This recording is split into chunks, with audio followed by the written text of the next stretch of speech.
I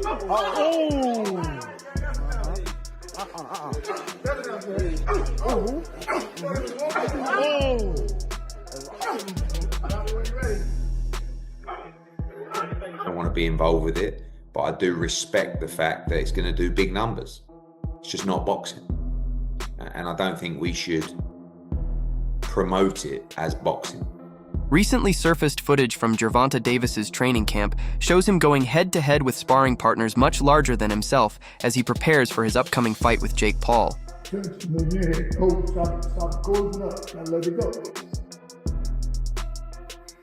Keep turning, step around. Keep turning.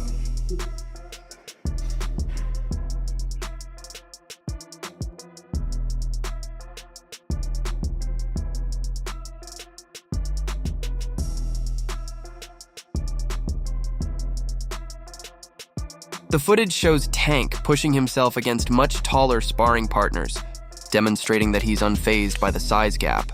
Sources close to his camp suggest these grueling sessions were designed to harden his defense and quiet those who question whether he can hold his own against larger opponents. Wake up.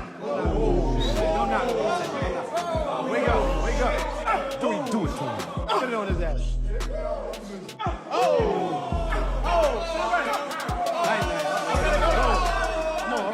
Gervonta Davis has been challenging himself in camp by sparring with noticeably bigger fighters, heavy hitters and power punchers who push his limits in both strength and timing. These high-intensity sessions reflect his growing confidence, as he steps outside his usual weight division to trade shots with opponents who outweigh him by a wide margin.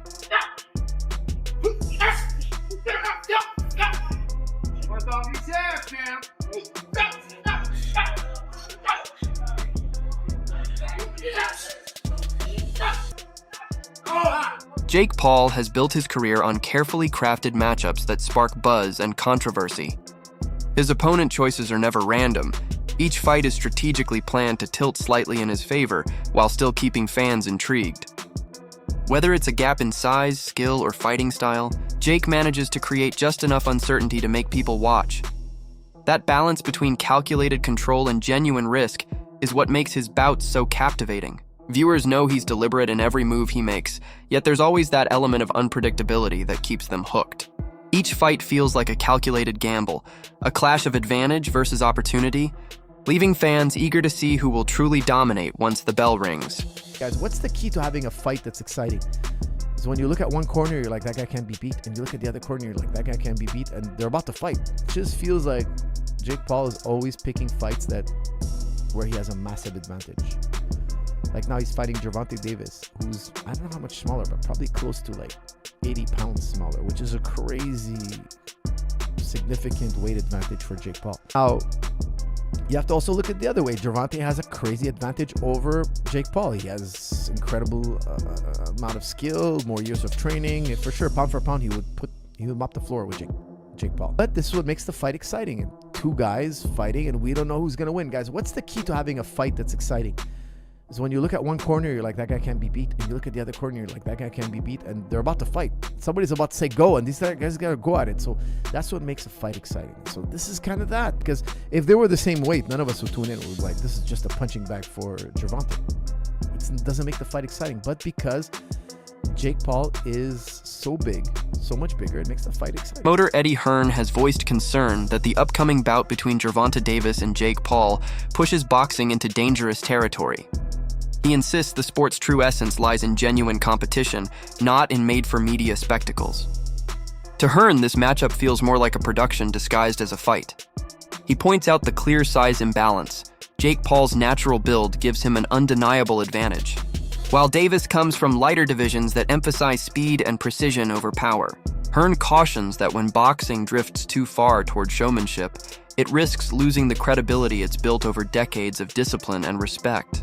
In his view, this event isn't a test of skill, but a business venture designed for attention and profit, one that could undermine the integrity of the sport itself. They said that there was a chance that Jake would fight in November. I think, wasn't I the one that broke Jake Paul against Gervonta Davis 6 months ago or something? I knew that they'd agree that deal. I didn't know they were about to announce it then, but I did know that they'd agreed that deal previously. So I don't like it, if I'm honest. I mean, I think we need to really differentiate between boxing and an entertainment concept, and that's what that is. It's a freak show, it's entertainment, it's a lightweight fighting a cruiserweight, you know, with, I don't know, is it bigger gloves and certain minutes per round, I don't know what it is, but, you know, I understand the market and I understand this freak show, shock kind of the world mentality of people potentially tuning in. Is that a step too far? Maybe. I mean, I hated Jake Paul against Mike Tyson, but it did massive numbers. I hate Jake Paul against Gervonta Davis. It'll probably do massive numbers. So that's when you really have to differentiate yourself between, just because you don't like it doesn't mean it isn't going to do good business. Now, whether you want to be involved with it is another kettle of fish. I don't want to be involved with it, but I do respect the fact that it's going to do big numbers. It's just not boxing. And I don't think we should promote it as boxing.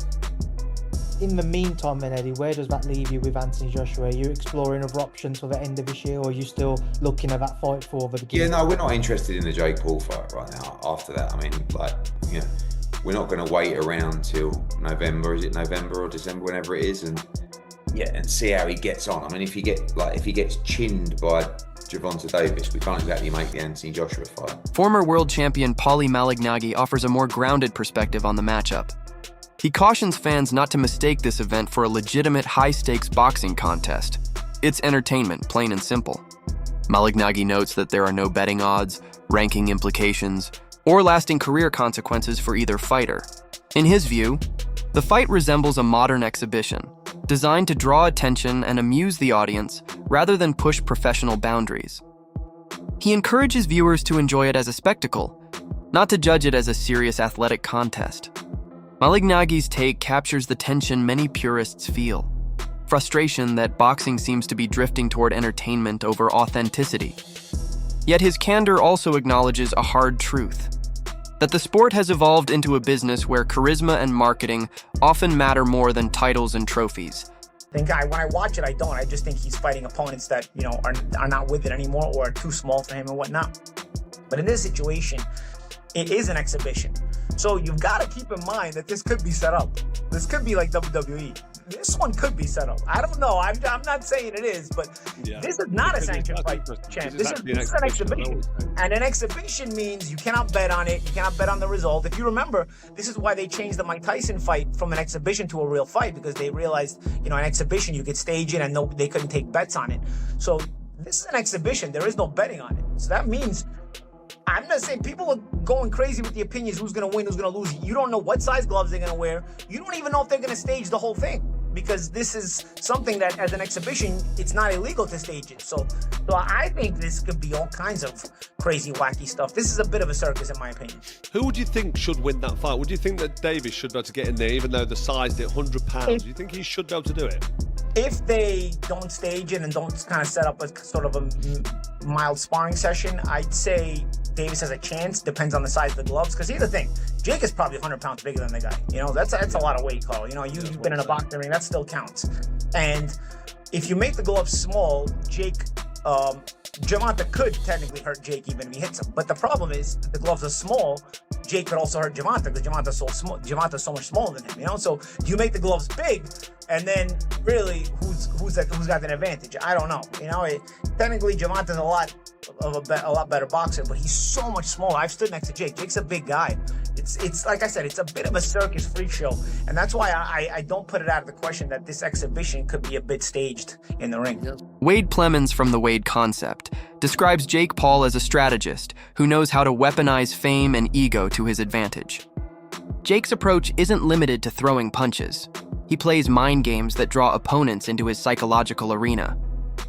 According to Wade, Paul has mastered the art of building hype, provoking reactions, and transforming every challenge into a viral spectacle. He suggests that Jake enticed Gervonta Davis into this matchup by leveraging money, exposure, and the promise of massive paydays, making the offer too tempting to refuse. Paul's self-belief and marketing savvy turn each of his fights into a worldwide attraction. As Wade puts it, Jake understands that true victory isn't just about the result inside the ring.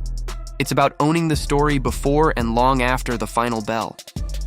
Also, and again, Jake's only been boxing for 5, 6, 7 years to try to have his own advantages when trying to fight other boxers far more experienced than him. But this one's a little too much, right? This one is crazy because of the massive weight difference. It doesn't make a ton of sense. But again, as far as a sport fight is concerned, I want to make sure I make that clear. Again, this is not me hating on it, because I do think that both guys have been very upfront with what they're doing in this fight and what their goals are with these kind of events. But the narrative Jake's trying to create as if this is like proving anything for him fighting a real fighter when Gervonta is so much smaller than he is.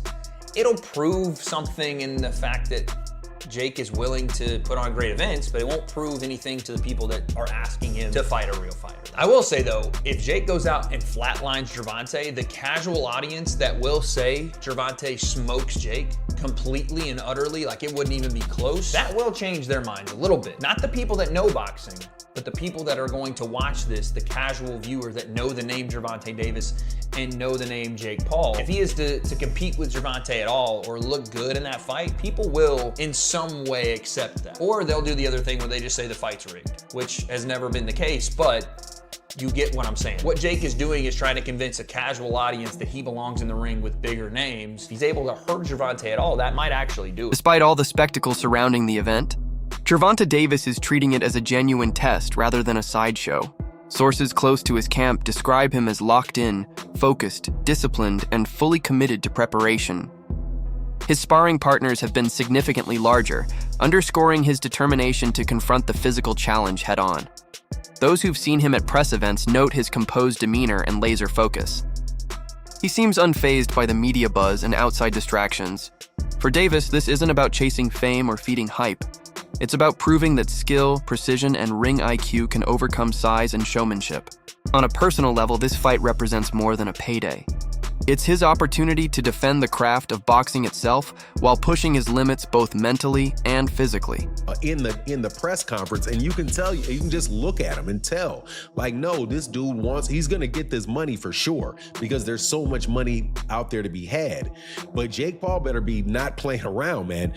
Not get cute, not play any games, don't hit him in the back of the head, don't rabbit punch him, don't do any of that stuff, man, because Mike Tyson, first of all, a lot of people think Mike Tyson was pulling punches on Jake Paul, and a lot of people think that Anderson Silva was pulling punches on him too. You're not gonna have a little Gervonta out there pulling punches on you, man, if you're out there playing games. So, I don't like the fight at all. However, as far as it being an entertaining situation, I almost guarantee you that fight itself is going to be entertaining. That it's going to be something that you look at and you're going to say, man, everybody's going to watch it. Everybody's going to want to know what happens in it. But at the same time, it's kind of like what people think, when you see a car crash. Like, you're driving down the road and all of a sudden the traffic gets heavy and you're like, man, I'm going to be in traffic for a long time.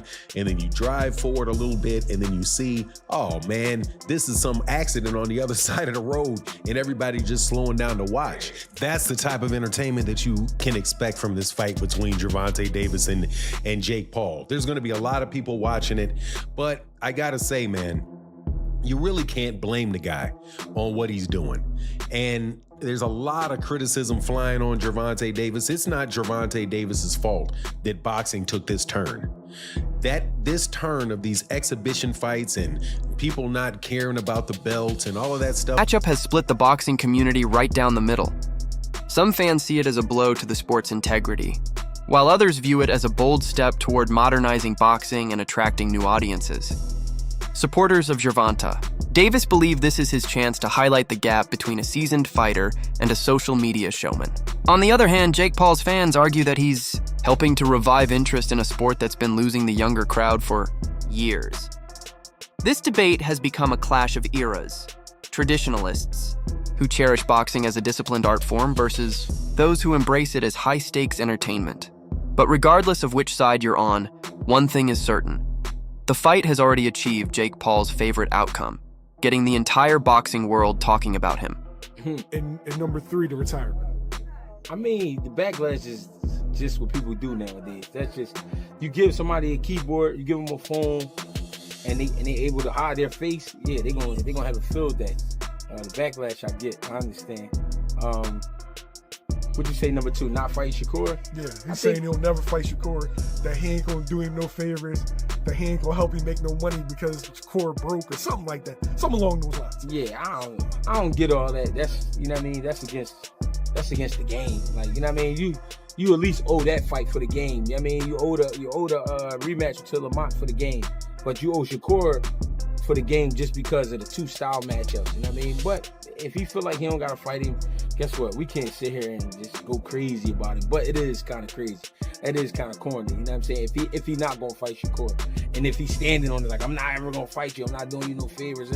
All right. But then again, you know what? I don't know what them guys got going on. I don't know what they've been through personally. You know what I'm saying? But would I love to see that fight? Hell yeah, I would love to see that fight. And then number 3, you said what?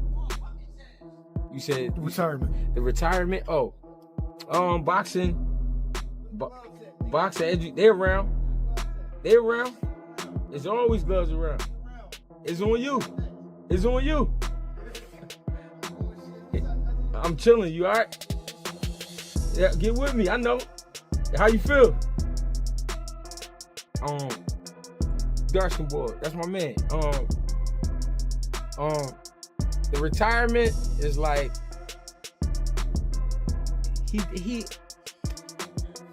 he done a lot in his career, right?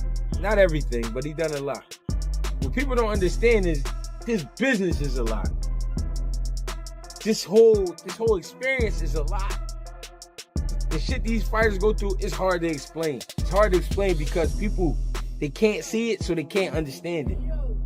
But it's stressful to the fighters because they coming from just getting ready to fight in the amateurs, being prepared, going out there, win, get it done, celebrate. All right, we back to the next camp.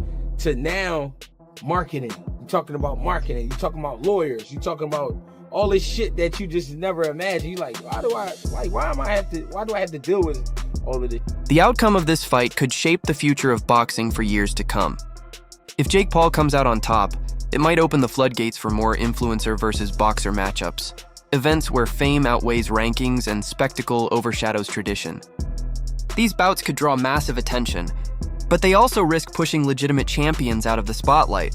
On the other hand, if Gervonta Davis wins decisively, it could reestablish faith in classic boxing values, proving that skill, experience, and discipline still triumph over hype and marketing.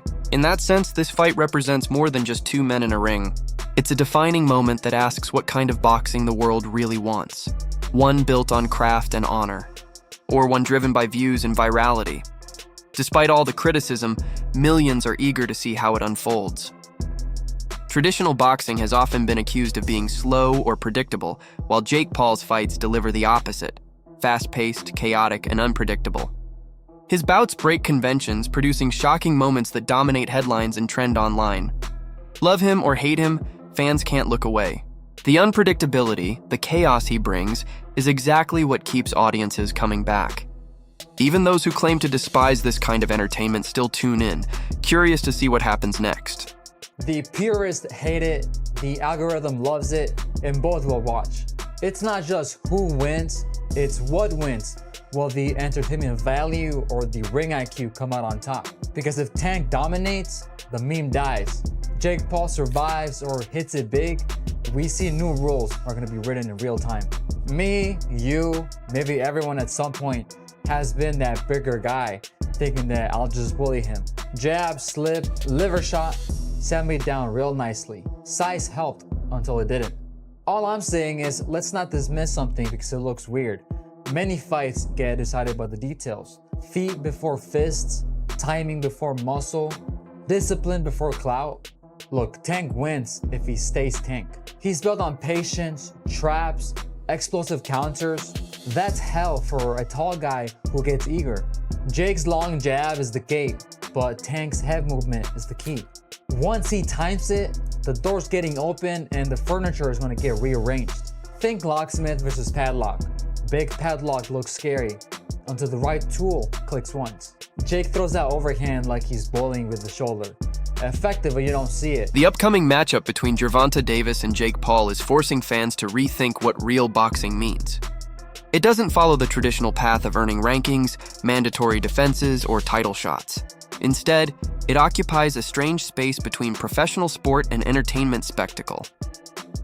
Traditionalists argue that fights like this undermine boxing's credibility, while others believe they're exactly what's keeping the sport relevant in the age of social media. What makes this bout particularly unusual is that both fighters are still in their prime, unlike typical exhibition matches featuring aging legends. This with fighters pretty much in their prime. But other than the size mismatch, most people are wondering why has Tank taken this fight? And those were the first questions targeted to Tank in this presser. Because usually these sorts of bouts are relegated to the latter part of your career.